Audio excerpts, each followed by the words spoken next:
Oui, parce qu'on voit souvent que les entrepreneurs, en fait, soit ils sont ultra dans leur activité, etc. Et puis du coup, ils osent pas prendre de temps à côté justement pour eux, alors que c'est peut-être la chose la plus importante en réalité, quoi. Oui, je crois que c'est un peu sous-estimé. Et pour être honnête, j'ai fait ça pendant longtemps. Quand j'étais aussi quand j'ai fait mes études et tout, même j'ai toujours travaillé à côté de mes Mhm. études. J'ai eu la première entreprise avec 18 ans. J'ai travaillé jusqu'à minuit, j'ai dormi 5 6 heures. C'est c'est ok, c'est bien, Mhm. mais ce qui est mieux quand même, c'est d'avoir plus de D'avoir temps pour plus toi de temps aussi. pour toi. Oui. Ok.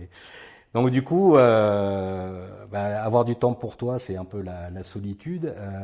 Mhm. Pour toi, c'est quoi la vraie solitude du dirigeant actuellement? La vraie solitude d'un La dirigeant. solitude décisionnelle même, tiens, on peut apporter ça. Alors pour moi, la solitude n'est pas toujours un défaut ou un problème. Pour moi, la solitude peut aussi être une force. Pour moi, la solitude, ça peut aussi être la liberté.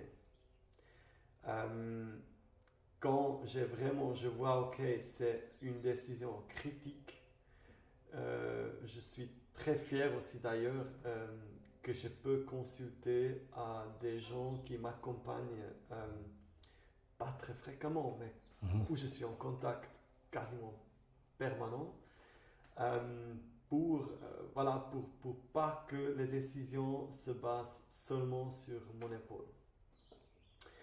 Par contre, les décisions vraiment qui sont plutôt d'une règle facile, je préfère de le faire moi-même. Mhm. Et je trouve que la solitude, pour moi, c'est quelque chose de très important. Euh, Chaque année, normalement, je vais à Paris pendant quelques jours, seul, parce que j'aime particulièrement être seul pendant un moment. Parce que comme ça, seulement comme ça, je peux après aussi diriger d'autres.